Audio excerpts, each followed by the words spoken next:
Salam Christelle, merci de t'installer par ici. Très heureux de te recevoir sur le plateau de Point d'accord. Merci. Alors je sais déjà que ce n'est pas du tout facile de parler en public, mais surtout d'expliquer une partie sombre de son histoire. Je voudrais que tu saches qu'ici nous sommes une famille. Je me permets de te tutoyer pour que notre échange soit plus fluide et pour que tu te sentes à l'aise de parler en famille. Alors, en face de toi, tu as le pasteur Tchoumou et une délégation de l'église Vie et Miracle, accompagné donc par le pasteur Maxime, qui est le pasteur principal.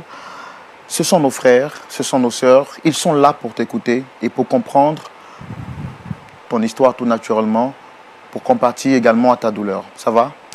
Oui, ça va. Je pense qu'avec l'aide de Dieu, on ira jusqu'au bout. Que le Seigneur te bénisse. Amen. Comment tu vas déjà? Bon, comme vous l'avez dit, avec la grâce de Dieu, je pense que ça va. D'accord. Alors avant qu'on ne puisse aller dans le vif des sujets, je voudrais que tu me parles un temps soit peu de ta foi chrétienne. Depuis combien de temps déjà que tu as fait la rencontre de Jésus? Bon, il faut dire que je suis née d'une famille chrétienne et dès le bas âge, j'ai été initiée déjà à la vie ecclésiastique. Donc je dirais que depuis l'enfance, je suis dans ce milieu-là. Et jusqu'à présent, et avec la grâce de Dieu, j'arrive à tenir, en tout cas, à être en parfaite harmonie avec le Seigneur. Alors là, aujourd'hui, je vois deux chaises, c'est-à-dire que vous convoquez deux personnes. Oui, oui. Quelles sont les personnes que vous souhaitez convoquer sur ce plateau? D'abord, en premier, je convoque mon pasteur principal, le pasteur Mathieu. Et en second lieu, Emmanuel, le pasteur assistant de la dite assemblée. Est-ce que vous avez un problème particulier avec ces deux?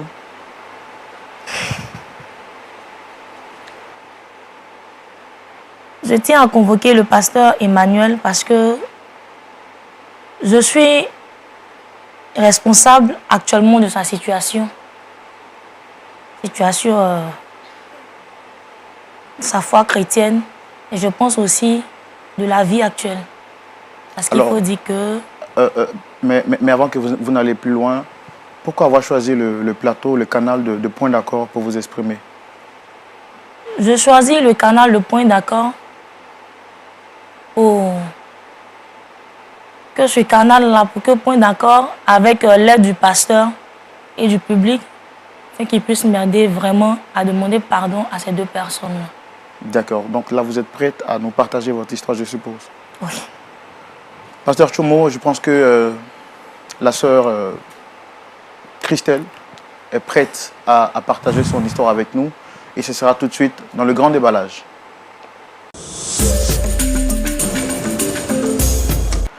Merci Christelle de nous faire ce privilège-là de passer sur ce plateau.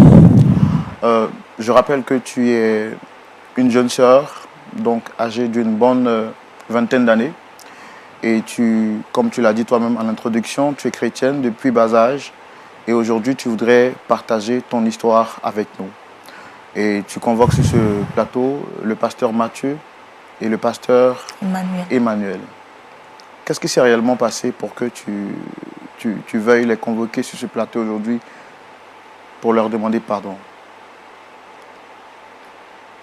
Eh bien, comme je le disais tantôt,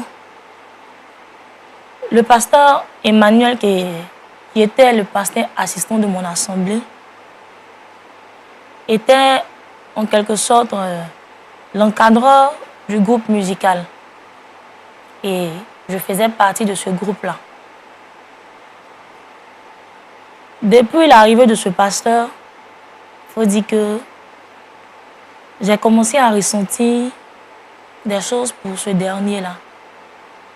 Et ne pouvons plus garder, ne pouvons plus cacher cela, je lui ai avoué mes sentiments. Et le pasteur Emmanuel m'a dit que il était déjà fiancé à une sœur du nom de Rebecca.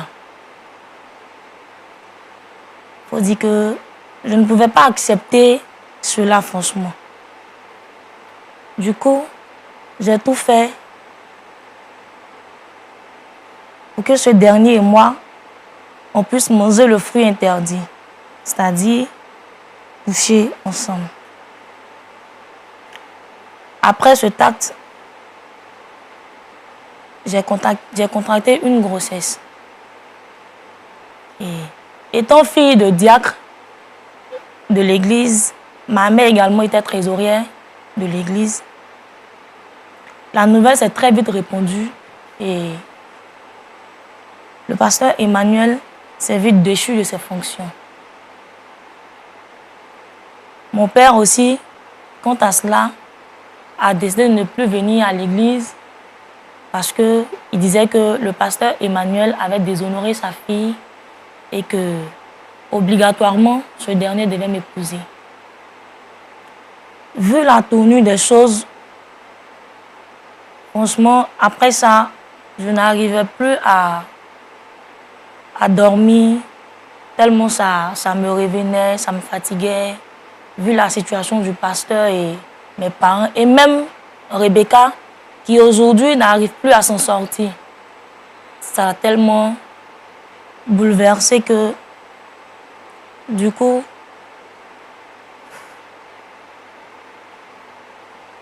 je suis là pour demander pardon avec l'aide du pasteur et du public. J'entends bien ce que tu dis. Je pense que le pasteur Tchoumou et l'Assemblée aujourd'hui avec nous voudraient comprendre qu'est-ce qui s'est réellement passé. Parce que c'est vrai que tu nous as fait savoir que vous êtes passé à l'acte, mais entre la déclaration de l'amour jusqu'à l'acte, qu'est-ce qui s'est réellement passé pour qu'on arrive à là? Ok. La nuit d'après mon aveu au pasteur,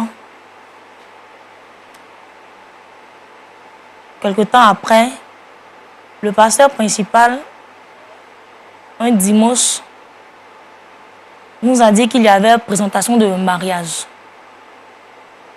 Bon, comme toute attente, je ne m'attendais même pas à ce que ça soit le pasteur Emmanuel, puisque je lui avais dit que je l'aimais déjà. Grande fut ma surprise de voir que c'était le pasteur Emmanuel et sa fiancée. Qui avait été présenté ce dimanche-là. Qui avait été présenté ce dimanche-là, comme des fiancés en voie du mariage. Et il faut dire que la haine est montée. Je voulais tout faire pour boycotter ce mariage-là, pour annuler carrément le mariage. Et un jour, j'ai invité le pasteur Emmanuel à la maison. Étant toute seule, quand il est arrivé, il a refusé d'entrer, mais que peut l'homme face à la femme? Et pourquoi est-ce qu'il avait refusé d'entrer? Bon, certainement que quand il m'a demandé si j'étais seule, je lui ai dit oui, que les parents étaient en voyage. Donc il n'a pas voulu rentrer, mais j'ai insisté et il a fini par céder. Quand il est rentré, j'étais allongée avec un drap sur moi. Mais en bas de ce drap, j'étais carrément nue.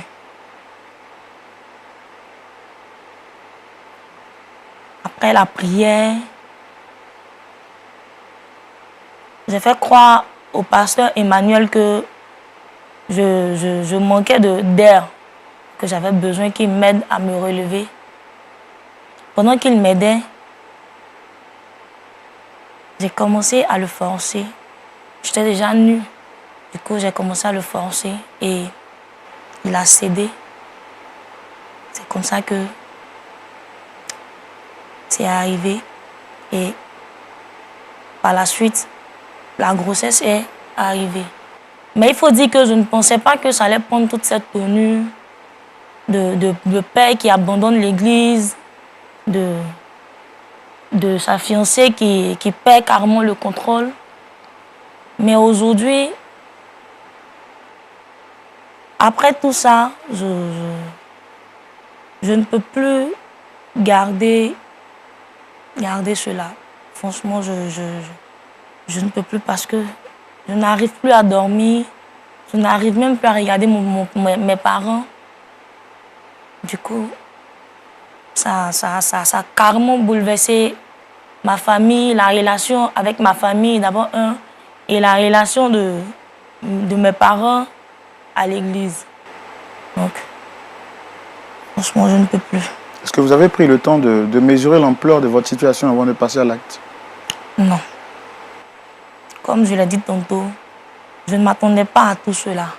Pour moi, en fait, à l'instant, je me disais que il devait forcément être avec moi parce que je lui ai dit que je l'aimais. Donc c'était moi d'abord. Bon. Les autres, ils m'en fichaient pas mal. Hein. Mais aujourd'hui, franchement, je ne peux plus. Et c'est à quel moment vous êtes rendu compte que vous étiez enceinte? Quelque temps après, j'ai commencé à me sentir bizarre. La lourdeur, la paresse. Bon, tout de suite, je n'ai pas pensé à une histoire de grossesse. Mais ces signes devenaient fréquents et tout de suite, je suis allée m'acheter un test de grossesse. Et lorsque j'ai fait, c'est sorti positif. Et pour un père qui est diacre, qui est une renommée dans l'église, c'est rapide, quoi. Les informations passent tellement vite que... Après cela, le pasteur Emmanuel a été convoqué à un conseil et il n'a pas nié les faits. Il a reconnu que c'était arrivé. Mais puisque le conseil ne savait pas que c'était moi qui étais vraiment à la base de tout cela. Donc, il s'est vu répudié. Sa vie a bouleversé et... Bon. Et c'est justement pour ça que vous êtes là, pour demander pardon. Oui. Est-ce que vous êtes prête à affronter le regard du pasteur Emmanuel et du pasteur Mathieu pour leur dire cette vérité? Oui. Cher public, nous allons recevoir sans transition aucune nos deux autres invités à la demande de Christelle. Merci de les recevoir avec vos applaudissements, s'il vous plaît.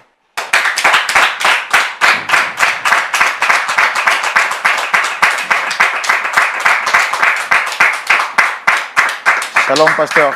Shalom. Shalom, frère. Shalom. Comment vous allez? Très bien, ça va. Merci de bien vous asseoir. Alors, vous êtes tous les deux très bien habillés. Merci. J'espère que ça va bien chez vous. Ouais, ça va. Oui, ça va, ça va. Vous avez une idée de ce pourquoi vous êtes là aujourd'hui avec nous? Pour moi, personnellement, je n'ai pas d'informations, assez d'informations. Moi, pareil. Hein. J'ai été appelé me disant de prendre part à une émission et tout. Hein. La suite, là, je ne sais pratiquement pas. Je sais pas.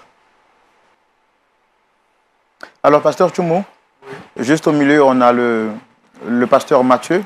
Oui. Et puis... Enchanté, pasteur. Enchanté, homme de Dieu. Oui. Et puis, juste à côté, c'est le pasteur assistant Emmanuel. Emmanuel, oui. Enchanté, pasteur Emmanuel. Pasteur. Alors, est-ce que vous reconnaissez cette femme juste à côté de vous? Oui, moi, je la reconnais. C'est la fille d'un de mes diacres. Voilà. Elle s'appelle Christelle. Et vous, est-ce que vous la reconnaissez?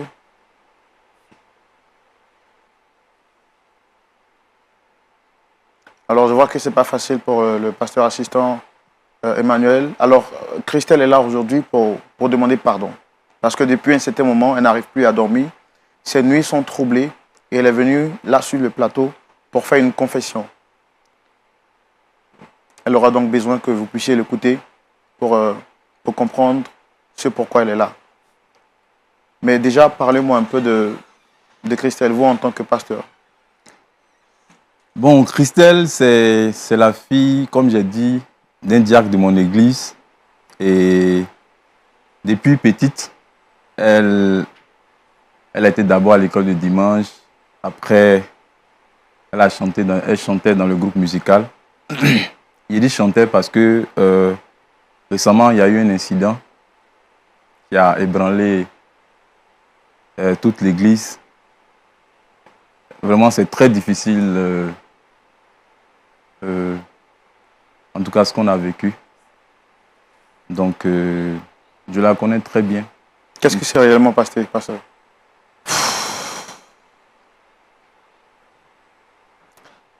Ok. Le frère Emmanuel, anciennement pasteur assistant de mon église,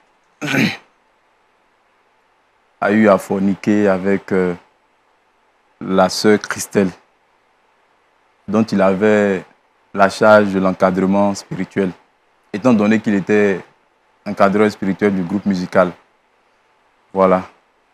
Donc c'est un scandale, un très gros scandale actuellement que traverse l'Église et dont nous peinons à en sortir parce que ça crée beaucoup de dégâts. Ça crée beaucoup de dégâts. Lesquels? J'ai 1/10 des frères de l'Église, des frères et sœurs de l'Église qui ne veulent plus entendre parler de l'Église et tout. Parce qu'ils estiment que quand même ça a été cautionné. Vu que Emmanuel ici présent était mon protégé. Voilà, donc... mais moi-même, j'en ai fait les frais. J'en ai fait les frais, étant donné que Emmanuel était le fiancé de ma fille. Et nous étions dans l'organisation, je crois, à 3 mois du mariage, quand cet incident est arrivé. Et une grossesse ayant été la conséquence de leur acte, vraiment, ça crée beaucoup de choses. Bon, je ne vais pas trop revenir dans les détails. Comme elle dit qu'elle est venue demander pardon. Franchement, moi aussi, je me posais beaucoup de questions. J'ai besoin de comprendre qu'est-ce qui s'est passé réellement pour qu'on en soit arrivé là. Emmanuel, bon, depuis la situation, selon les coutumes de l'église et tout, on l'a banni, mais il ne m'a pas vraiment expliqué ce qui n'a pas marché. Vous savez, quand tu as mis ta confiance en quelqu'un et que tu reçois ça en retour, c'est très difficile, très très difficile. Voilà, même si c'est une personne que j'ai beaucoup appréciée et aimée.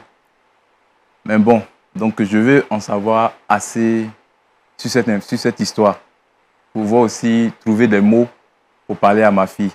Comment elle se sent? Parlant de votre fille, comment elle se sent actuellement? Trahie, déboussolée. Et l'image même de Dieu dans son cœur a pris un coup. Voilà. Vous savez, l'espérance que les femmes ont dans le mariage. Voilà. Et à 3 mois du mariage, ça pourrait venir de tout le monde sauf d'Emmanuel, vu la place qu'il occupe dans l'église.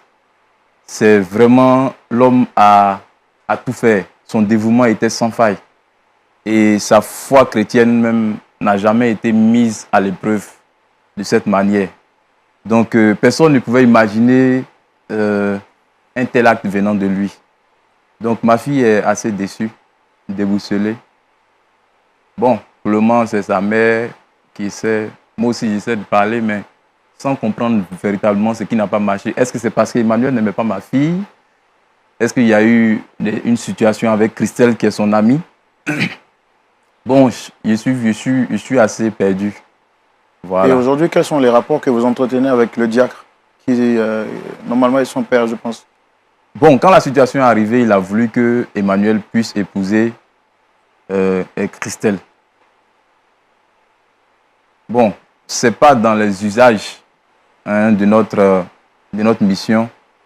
Donc, j'ai fait selon ce qui me convenait de faire. Ce que je veux savoir, est-ce que vous avez de bons rapports aujourd'hui avec le diacre? C'est difficile. Il ne décroche pratiquement plus mes appels. Voilà. Comme j'ai dit, Emmanuel était mon protégé. Voilà. Quand je dis protégé, c'est moi qui lui ai dit, voilà, il faut encadrer ce groupe-là. C'est moi qui lui autorisais, qui lui permettais. Donc du coup, la faute d'Emmanuel, le diable vous l'impute. Voilà, en quelque sorte. Quand même, si il se dit, si je suis guide spirituel de quelqu'un, je dois pouvoir voir ses forces, ses faiblesses. En fonction de ça, je l'oriente. Si je n'ai pas pu voir ça, quelque part, il m'accuse. Je comprends vraiment cette situation, elle est très difficile pour vous. Assez pénible. Christelle, je pense que tu as demandé à voir le pasteur Emmanuel et le pasteur Mathieu, ils sont là. Qu'est-ce que tu as à leur dire?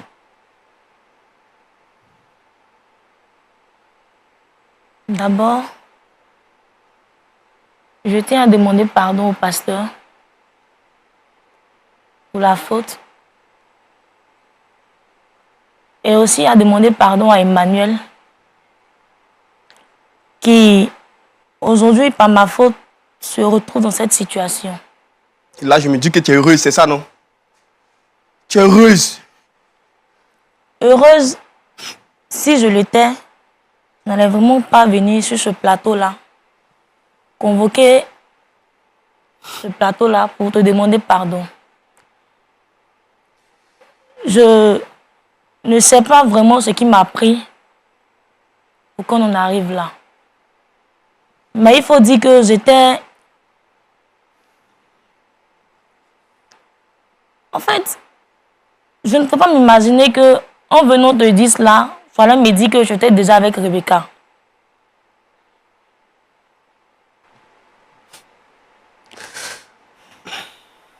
Attends, je ne comprends pas quelque chose. Donc, tu ne savais pas que Rebecca et Emmanuel étaient fiancés? Non. Mais elle m'a dit qu'elle t'en a parlé. Non. Et même s'ils ne sont pas fiancés, bon, c'est un pasteur, rien ne disait que c'était ton fiancé ou bien il t'était promis quelque part. Bon, qu'est-ce qui s'est passé au juste? Et pourquoi c'est toi qui demandes pardon? Bon, qu'est-ce qui s'est passé concrètement? Si vous me permettez, monsieur. Oui, Christelle, est-ce que tu peux expliquer au pasteur ce que tu m'as dit en privé? Il faut dire que depuis l'arrivée du pasteur Emmanuel, je ressentais quelque chose pour lui. Et un soir, après l'entretien avec le groupe musical, je suis allée le voir dans son bureau pour avouer ce que je ressentais. Et le pasteur Emmanuel m'a dit comme ça que il était déjà fiancé à Rebecca. Mais je trouvais ça injuste. Je ne pouvais même pas accepter même que ça m'arrive à moi, quoi. Du coup, j'ai commencé à nourrir de la haine pour Rebecca, mais tout en me rapprochant du pasteur Emmanuel. Et le jour de la présentation, ça m'a tellement fait mal que je voulais boycotter le mariage. Pourquoi moi? En fait, tu as déjà boycotté le mariage. Viens à l'essentiel. C'est ça. Le mariage, il est déjà boycotté. C'est de ça qu'on parle là. Il est boycotté. Qu'est-ce qui s'est passé concrètement? Mes parents étaient en voyage. J'ai invité le pasteur Emmanuel à la maison. Quand il est arrivé, il a demandé à savoir si j'étais seule ou avec les parents. Mais je lui ai dit que j'étais seule. Et au téléphone, il a refusé d'entrer. Mais j'ai pu le convaincre et il est rentré. Et quand il est rentré, j'étais allongée avec un drap sur moi. Et il est venu. Puisque je lui avais dit que j'avais des confessions à lui faire.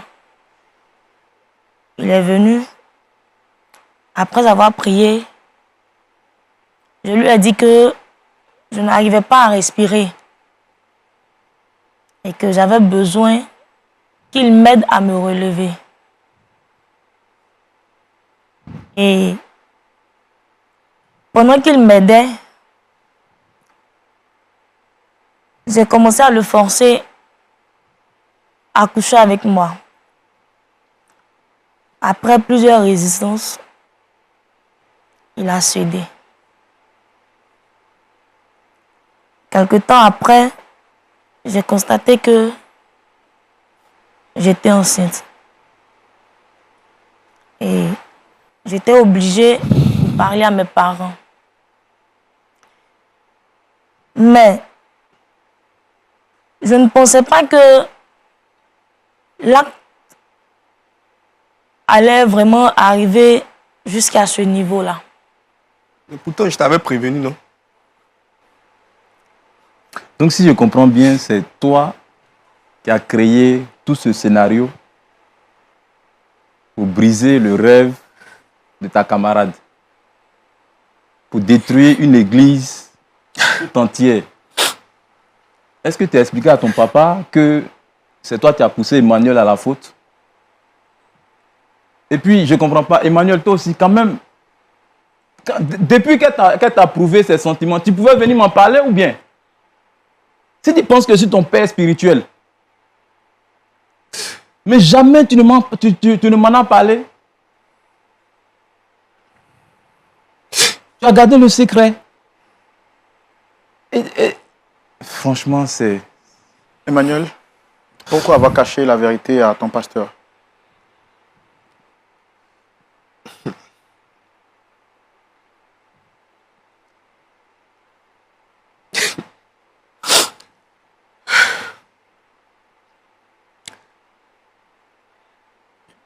Je suis responsable. Responsable de plusieurs personnes dans l'église. Et ce n'est pas le premier problème que j'arrive à résoudre.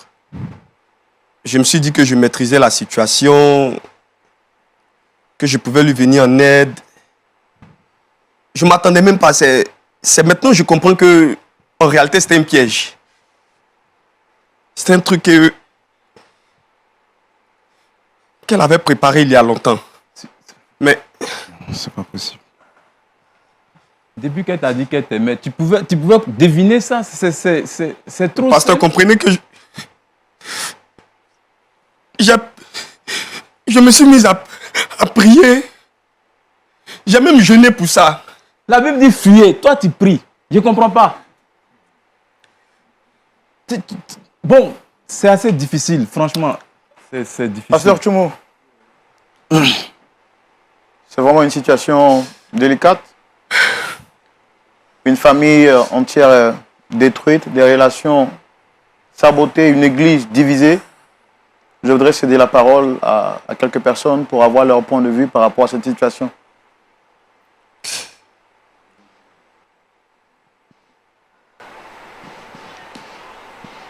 Je suis le pasteur Kofi Maxime de l'église évangélique Vie et Miracle de Yopougon à Gbayate. Vraiment, cette situation est triste et même très triste. Vraiment, à écouter ça, je pense que nos églises sont constamment en danger. Et il nous faudrait véritablement prier davantage pour que ce genre de situation n'arrive pas, pour ne pas que le corps de Christ soit disloqué. Mais ce que je voulais dire par rapport à la jeune sœur, Christelle, c'est que franchement, elle est allée droit dans le mur. C'est-à-dire qu'elle est passée à côté de toutes les instructions que les pasteurs lui ont données. Totalement à côté. On ne peut pas empêcher quelqu'un d'aimer.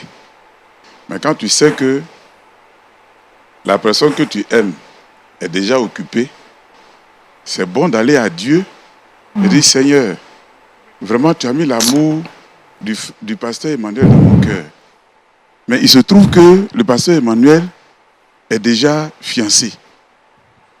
Donc vraiment, cet amour que tu as mis dans mon cœur, là, enlève ça. Et trouve-moi l'homme qui est pour moi. Parce que tu as dit toi-même qu'à chacun sa femme et à chaque femme son mari. Béni, comment tu as appelé la jeune fille là? Christelle? Non, l'autre. Rebecca. Voilà. Béni donc Rebecca et Emmanuel, mais souviens-toi de moi. Je pense que si elle avait emprunté ce chemin, on ne serait pas là aujourd'hui. Et puis, autre chose, elle pouvait même aller voir même le pasteur pour lui dire, pasteur, voici ce qui m'arrive. Parce que la tentation, c'est à tous les niveaux. Si Jésus même a été tenté, ce n'est pas nous qui n'allons pas être tentés. Voilà. Donc, voici ce qui m'arrive. Aide-moi. Plusieurs ont vécu cette situation. Ils se sont confiés à des hommes de Dieu qui leur ont donné des conseils et ça a marché. Pourquoi tu n'as pas fait ça, Christelle? Merci beaucoup, pasteur. Merci. Je vois que vous avez vraiment gros sur le cœur en tant que pasteur et vous avez beaucoup à dire. Je sais également, très chers téléspectateurs, que vous êtes impatients de découvrir le point de vue de notre pasteur consultant, le pasteur Tchoumou. C'est tout de suite dans la rubrique « À la loupe de la parole ». Pasteur Tchoumou.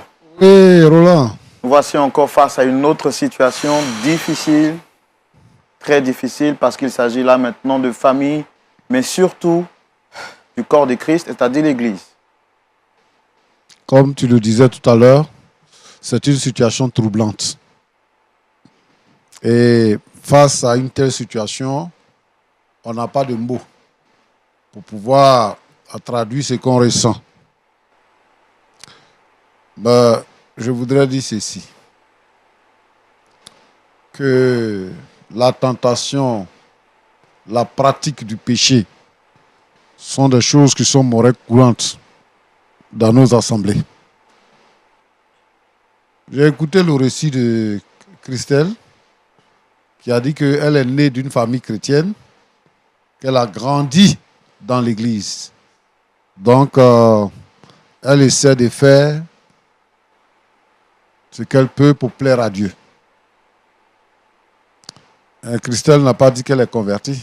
Elle dit qu'elle est née d'une famille chrétienne et qu'elle a grandi dans l'église et elle essaie de faire ce qu'elle peut pour plaire à Dieu. Moi, je veux lui poser une question.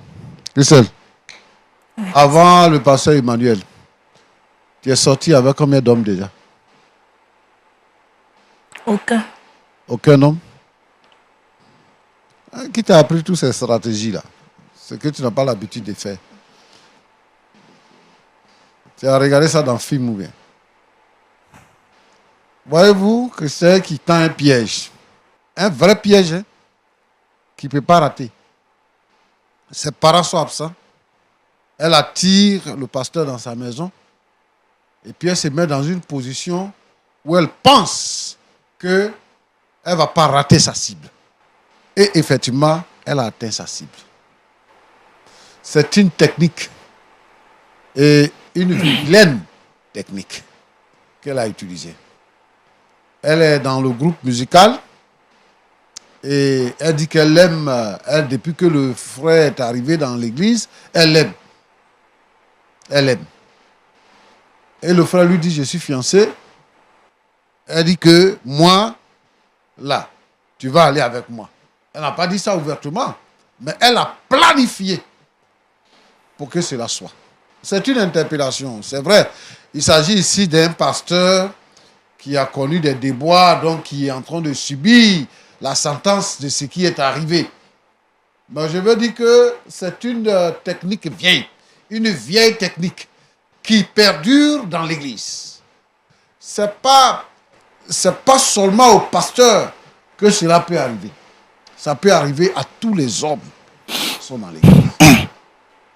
Voyez-vous, souvent je vois sur les réseaux sociaux des gens qui pour se moquer des pasteurs. Ils utilisent deux choses pour se moquer des pasteurs. Ils utilisent les femmes, ils utilisent l'argent pour se moquer des pasteurs. Mais ça doit nous interpeller quand même, parce qu'il y a des gens, bien que quelqu'un n'ait pas la pensée d'une telle pratique, il y a quelqu'un dans le secret, qui planifie pour l'introduire dans une situation. Et donc, voilà ce que ça produit. Ma petite, aujourd'hui, tu dis tu regrettes. Regret là, ça va nous donner quoi? Le regret là va rien nous donner. Les conséquences sont énormes. L'homme de Dieu ne peut plus exercer. Parce que le thème que son pasteur a utilisé, il a utilisé le terme fornication. Il a forniqué. Bon. Et généralement, quand c'est comme ça, c'est l'homme qu'on voit. Maintenant aussi, ton père ne peut plus partir à l'église. Et tu dis que ça te chagrine. Le pasteur principal est en train de nous dire que 10% de l'église a quitté l'église à cause de cette situation. Il se trouve même que c'est le mari de sa fille que tu as arraché. Donc, tu t'es créé tellement d'ennemis. Il y a quoi à toi? Mais ce genre de pratique-là, je ne veux pas que tu continues dans ça. Sinon, tu vas te perdre. Et toutes les filles qui ont ce genre de mentalité pour faire tomber les hommes de Dieu, je vous interpelle pour que vous puissiez demeurer dans la foi. Quelqu'un l'a dit déjà sur ce plateau. Chacun doit avoir son mari. Chaque mari doit avoir sa femme. Si ta soeur quelque part, si ton frère quelque part, il faut te retirer. Femme, là, il y en a beaucoup. Garçon aussi, il y en a beaucoup dans l'église. Donc, tu peux avoir pour toi. Mais je voulais vous dire quelque chose. Parce que elle a joué un peu avec l'esprit du pasteur. Mais je pense que le pasteur est en partie responsable de ce qui est arrivé. La fille te dit, je te veux. Toi. Tu lui dis, non, je ne veux pas, parce que je suis déjà avec une autre femme. Mais, ce qui est sûr, elle t'a dit, je te veux. Et toi-même, c'est rentré dans ta tête. Quand une femme dit à un homme, je te veux, ça rentre dans ta tête, ça rentre dans son cœur. Même s'il dit qu'il ne veut pas, s'il dit dans un premier temps qu'il ne veut pas, peut-être que c'était une façon de faire pour dire que non, je suis déjà avec quelqu'un. Lui-même, dans son cœur, il voulait.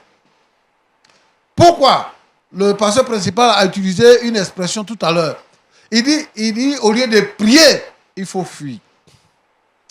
Dans tous les péchés, dans tout ce qui existe dans la Bible, le Seigneur, la Bible nous demande de résister au diable et il fuira loin de nous. Mais quand il s'agit au péché de la sexualité, la Bible dit fuyez. Et donc le pasteur est dans la ligne. Si tu es face au sexe opposé, c'est difficile pour toi.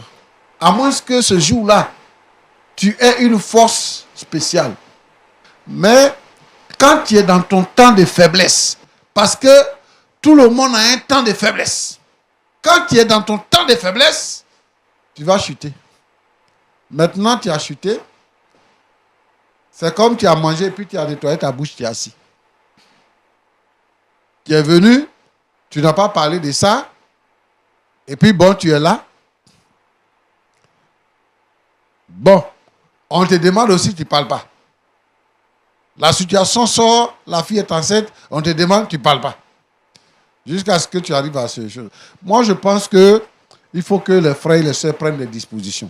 Que les pasteurs prennent des dispositions. Pour qu'ils évitent d'être seuls avec une personne de sexe opposé. Les frères comme les sœurs, qu'ils évitent d'être vraiment seuls avec des personnes de sexe opposé. Vous voyez, avant, l'église à laquelle j'appartiens, quand vous étiez fiancés, il y avait un intermédiaire entre vous. Quand vous devez rencontrer votre fiancé, vous partez avec lui. Lui, il est assis là et puis vous causez. Et puis vous vous séparez.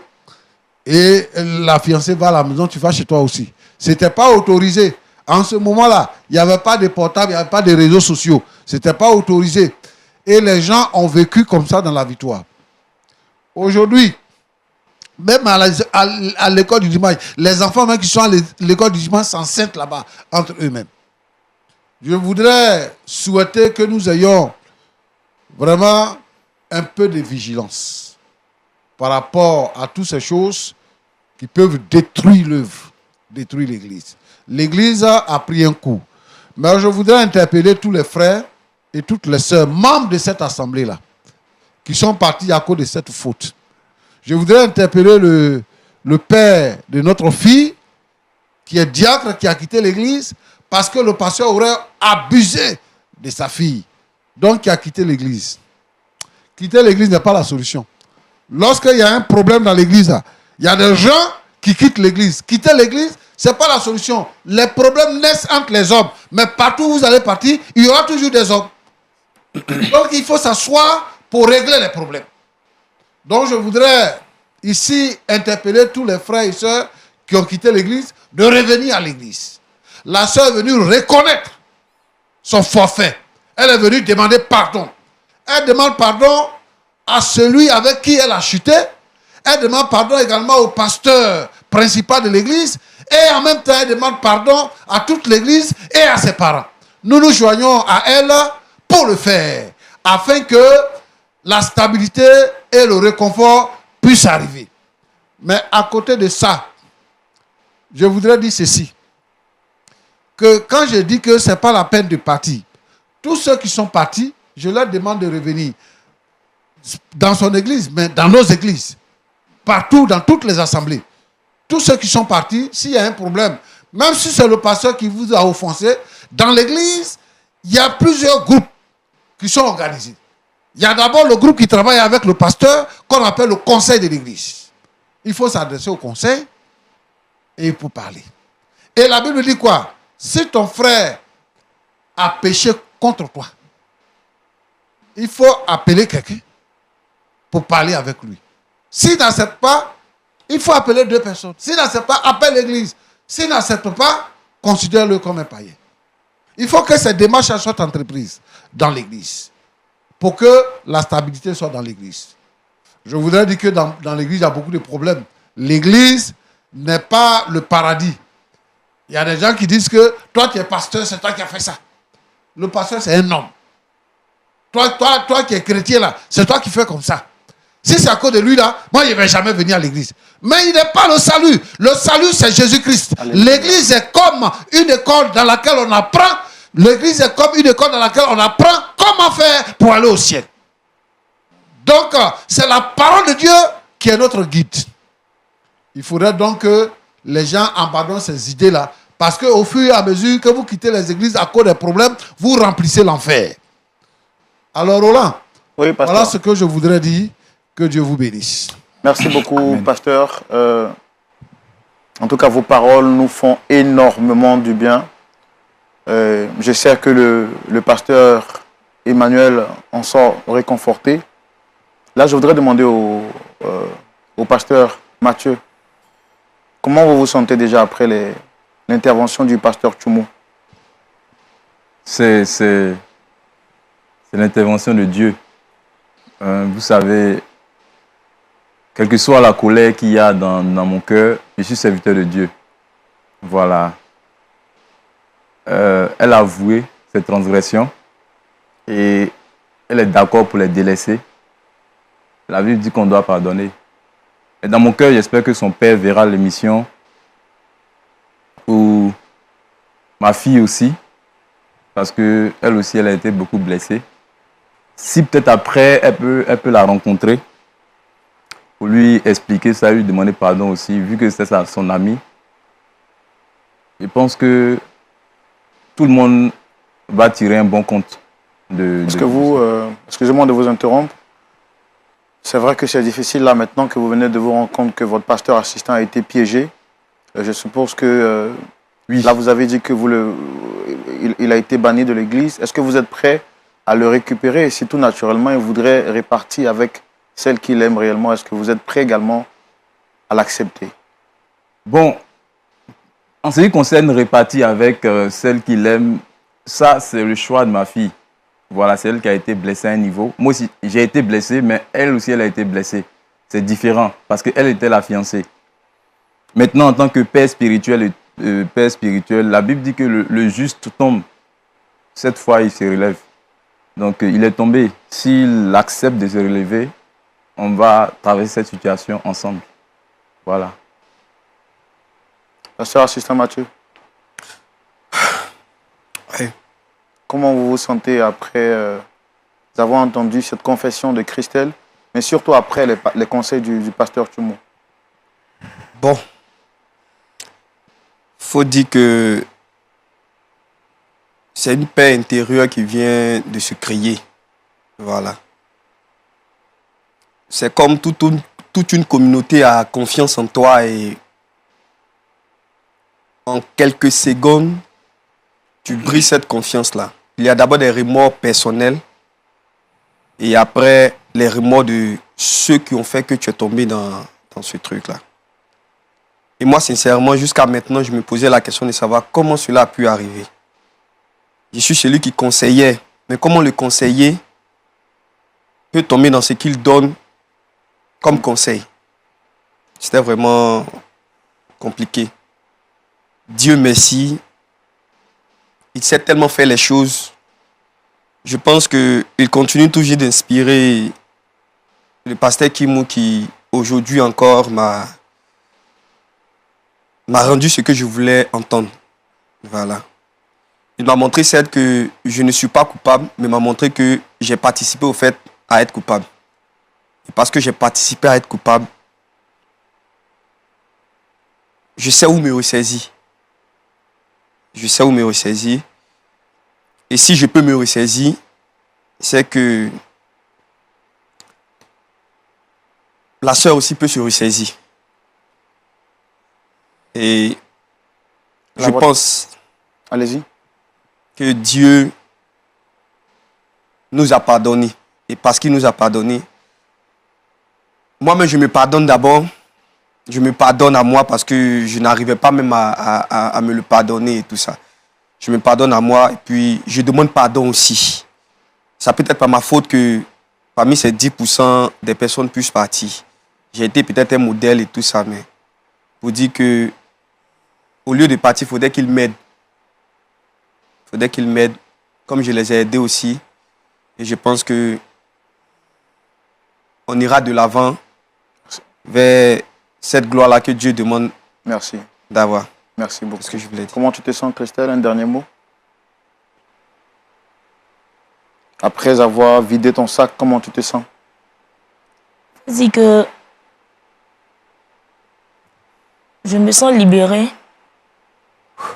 Et aussi avec les conseils du pasteur, je pense que, comme il a dit, c'est vrai, j'ai grandi à l'église, mais je pense que je vais vraiment chercher une réelle conversion avec le Seigneur afin d'être loin de tout ça. Et je tiens à le remercier le pasteur Mathieu et le pasteur Emmanuel, l'ex-pasteur Emmanuel. Vous êtes prête à aller rencontrer la fille du pasteur pour lui demander pardon personnellement? À rencontrer également votre père pour lui faire cette confession? Oui. En tout cas, merci d'être passé. Pasteur, oui. Nous tirons vers la fin de l'émission. Oui. Comme toujours, je voudrais vous demander, s'il vous plaît, de les recommander à la grâce de Dieu. Ô Dieu Tout-Puissant, Père éternel, toi qui sais toutes choses, toi qui penses nos plaies, Seigneur, cette situation, toi tu la maîtrises. Je te demande, ô Dieu, de permettre que les uns et les autres se réconcilient. Maintenant que toute la vérité a éclaté, Seigneur notre Dieu, permet que tous ceux qui ont quitté l'Église reviennent et que la vie de Dieu, la joie de Dieu soit à nouveau installée dans le temple. Seigneur, c'est toi qui pardonnes le péché. Pardonne donc au jeune pasteur et à la jeune dame leur péché et permet que, Seigneur, il soit engagé à nouveau avec toi. Seigneur notre Dieu, sois béni pour toutes ces choses au nom de Jésus. Amen. Amen. 52 minutes durant, vous êtes restés avec nous. Vous nous avez encore témoigné votre fidélité à cette émission. C'est ici que l'émission tire donc à sa fin. Nous voulons vous dire merci de votre temps consacré. Que le Seigneur vous bénisse. On se retrouvera tout naturellement la semaine prochaine pour un autre numéro. D'ici là, que Dieu vous bénisse. Et dites-moi, si vous aviez été à la place du pasteur Mathieu, victime de haute trahison et victime de pièges orchestrés, aurez-vous accordé le pardon à Christelle? Mais le discours pourra